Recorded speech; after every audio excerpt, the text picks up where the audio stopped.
Tony Khan has a lot of green at his disposal, but it's pretty clear that AEW Dynamite's favourite colour is red. And no, we're not talking about blood. We're not talking about blade jobs. We're talking about the numbers. We're talking about losing viewers, losing ratings, quarter hours after quarter hours just getting flushed right down the toilet. And we are here to talk about it for the 12th of June edition of Dynamite. Welcome back, guys, to Fog Wrestling.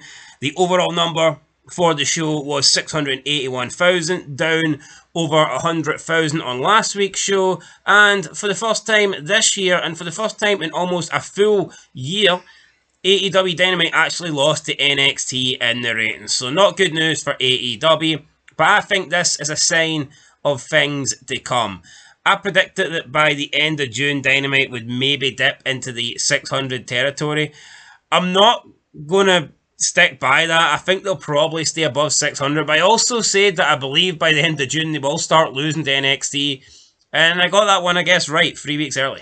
You got that one right. Red puts us to bed. Dynamite certainly does that, but here, predictions, we got it right. We said the first quarter would do the highest. Not exactly Einstein for producing that, because the Big Bang Theory normally delivers on that one, but here, can't complain either way, and you get a prediction right.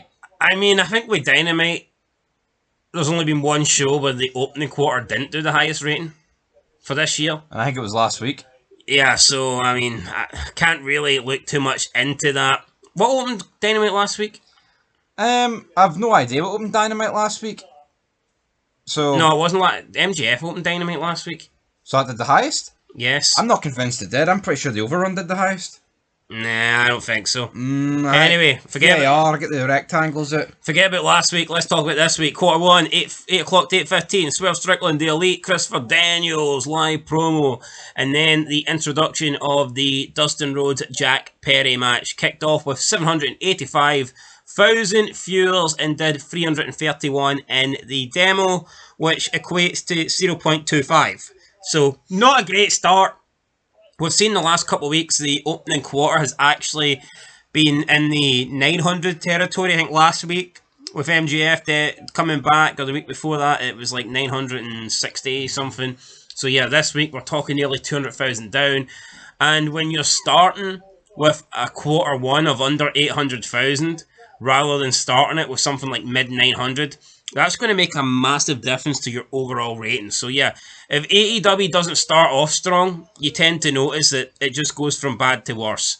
Like, if you start off with 950,000 views, you can lose 200,000 and you will still be in a, you'll still be above 700k, but with Dynamite now, if you lose 200,000, then you're fucking in no man's land.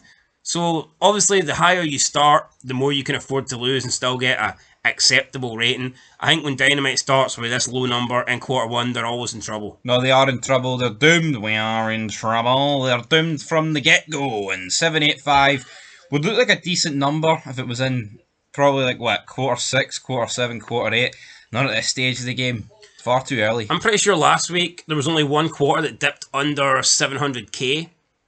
And then you see this week there's 6 quarters. So yeah, quarter 2, 8:15 to 8:30. Dustin Rhodes versus Jack Perry continues. Orange Cassidy gets in there.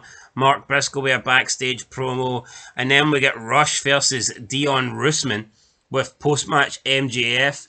This lost 11% in the viewership down to 702,000. And it lost 8% in the key demo, which is a pretty big loss as well. So down 83,000 here. Yes, MJF might have appeared, but I can just imagine as soon as this Rush versus Dion Roosman match started, and I know it only lasted for like a minute, but still, if people know they're getting Rush versus Dion Roosman, why the fuck are they going to stay tuned? Exactly, man, and that is the problem. People say when you die, you don't even hear it. Well, I'll tell you what, if something's going to last a minute, you certainly did see it. Yeah, but when this match comes on, they don't know it's lasting a minute. For all they know, this could be lasting 10 minutes, so I'm tuning it. Yeah, there's no proof. Somebody could be like, I'm going to tune back in at the you know, I'm going to tune back in at 9 o'clock or 8:45 to see if this match is hopefully over by then. I don't know what's going on in a minute. You're right. So there you go. Quarter 3, 8:30 to 8:45. We got an ad break. Then we got Roderick Strong, Taika Shita, and Kyle Fletcher versus Kyle O'Reilly, Mark Briscoe, and Orange Cassidy. This lost another 2% down to 687,000 views. So yeah, the match didn't do well. Two guys called Kyle, man. Yeah, it didn't do well in the YouTube clips. They ain't doing well in the ratings either. Quarter 4, 8:45 to 9 p.m. The match continued. Then we got a post-match with Trent Barretta, Chris Statlander, Stokely Hathaway, and I believe Willow Nightingale was in there as well. And then we got a Rey Fenix backstage angle. Now, this gained 2% in the viewership to go up to 699,000, but it lost 4% in the demo. So the viewership went up 2%, but the demo went down 4%. Make what you will of that. Crazy. I mean, I don't really understand how this has went up. I'm going to assume people were tuning in for 9. Possibly. But we get into the 9 o'clock quarter 5, 9 o'clock to 9:15. We got a Shingo Takagi video, and I don't have a... I mean, I'm not even trying to, for the sake of trying to bury AEW here, trying to suggest that I do not know who this guy is. I legitimately do not know who this guy is. I've never heard this name being mentioned before, but either way, we got a Shingo Takagi video. Thoughts on him? I don't remember seeing this. Yeah, I don't remember seeing this. I'm going to assume he's Japanese. That's probably a decent assumption. Educated guess is going to get here, but I mean, come on, what are we doing here? What are we doing? We got Christopher Daniels back. No, but hold on. If you're going to do a Forbidden Door pay-per-view, right? Use guys that you're actually using. Is this guy in a match against somebody? We don't fucking know. I mean, come on, man. This is fucking awful. Who is this guy? Why is this even taking up time? I mean, this is the thing that kicked off the beginning of the second hour. A Shingo Takagi video. No wonder the ratings are mince. Yeah, I mean, this is the 9 o'clock slot. Arguably the most important quarter. I'd say it is, apart from the opening and the ending. I think this is the quarter that you need to try and get right. And when people tune in at 9 and they see a Shingo Takagi video, are they going to care? Probably not. Then they get a Christopher Daniels backstage promo. I still don't feel much caring going on here. Then we get Hook and Samoa Joe taking on the Premier Athletes, which I don't care for. And then we get the beginning of Mercedes Moné versus that chick from CMLL, Sussex or Susie or whatever. Sussex. This went down 1% to 692,000 views, so 7% loss. That's bad. When the top of the hour, you can't get a gain in the top of the hour, then you're doing something wrong. Quarter 6, 9:15 to 9:30. Mercedes Moné versus Sussex continued. We got Mina Shirawaka or Shirakawa. Mina Shirakawa and Mariah May video. Spit it out, man. That's her name. How long was it getting you to take? It fucking lasted about 10 minutes. Mina Shirakawa. That's alright, we got there. And Mariah May. This was like a video introducing you to who she is, and it's like, hold on, this match is already booked for Forbidden fucking Door. There's a bit of a problem if we don't know who it is. How can she be competing for the world title and we don't know who it is? Just doesn't make a lot of sense. No, it doesn't, but I get it, it's not WrestleMania, it's not their big pay-per-view, but still, I think if someone's challenging for the big title, we should know who they are. You shouldn't have to do a video 2 weeks before explaining who the person is, but whatever. Then we got a Tony Storm backstage promo with May, Chris Jericho, Big Bill, Brian Keith, Private Party live angle. This went down 3%. So yeah, Jericho likes to brag about being the demo god. The demo didn't actually move in terms of percentage, but it did lose 1,000. So yeah, Jericho going down here. What will he brag about this week? Not a lot. Nothing to brag about, really. The learning tree. You are one of my branches. So yeah, 671,000. We then go into quarter 7. It was John Moxley and Tetsuya Nato. Oh, I know him. Tetsuya Nato video. Then we got a Bullet Club Gold backstage promo with a Nick Comoroto versus Daniel Garcia match. And then we got a Will Ospreay backstage promo. And then we got the Bastard Pack backstage promo. This lost 8%. I mean, is it any surprise now down at 618,000? What was there in this quarter that people would enjoy? What is there to fucking grasp your interest here? Nobody cares about Will Ospreay being backstage, him watching Daniel Garcia. Nobody cares about Daniel Garcia.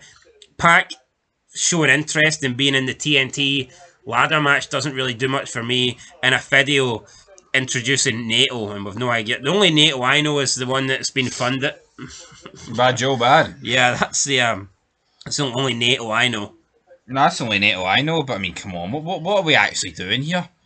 I mean, this is just pathetic. I mean, you look at this quarter 7. I mean, who's in it? I mean, John Moxley and Will Ospreay. The bastard Pac. Time to pack the bags and go back to Newcastle. Don't you think they want him? And then quarter 8, 9:45, 10 p.m. Will Ospreay versus Rey Fenix. This went up 1% to 626. But don't worry, guys. We got an overrun from 10 o'clock to 6 minutes past 6. It was Will Ospreay versus Rey Fenix continued. And then a post-match with Swerve Strickland. And this lost 3%. This went down to 608,000. So the overrun was the lowest rated part of the show. And that's just not good, considering you've got your world champion, Swerve Strickland, confronting the international champion, Will Ospreay, about the upcoming match that they have that's going to main event Forbidden Door. The fact that you've got your your top, well, you've got your world champion, and I mean, the international championship must be up there with the TNT title. So you've got your 2 top champions that are going head to head for this match here at Forbidden Door main event for the world title, and it's losing 3%, 608,000 views. Not good there. Demo also crashed down 5% as well to 276,000. So this overrun had the lowest viewership, also had the lowest key demo. Not great, no matter what way you slice it. No, Tony Khan did have a fetish recently where horizontal, vertical, shite. It's shite, but here he had an overrun fetish where it seemed to do better, but this week it's flopped. And why I would say it's flopped is because I'd say pretty much everybody else is tuned into the NBA, and anybody here is probably staying tuned for Dynamite, like their die-hard audience. So therefore, anybody that's tuned out is, probably thinking that the show was just going off the air or something. I would say. Well, could it be there's something normally on after Dynamite that's worth watching, but because the basketball's on, people ain't watching it, so therefore the overrun's not doing shit? Because last week, Men in Black came on. Aye, something decent. Here come the Men in Black. Now, maybe last week people would have watched the overrun because they were tuning in to watch Men in Black, but this week, maybe people don't give a shit if Men in Black's on because the NBA finals are on, so... This week, here come the jab jobbers. The jab jobbers? No. Anyway, guys, that's it. Till next time, we'll catch you more AEW burying coming soon, and we'll have to compare these numbers. AEW versus NXT. What think he's whispering in his ear? We're fucking shite. Lowest demo since 2020, mate. Could be. Anyway, till next time. Bruv. Peace.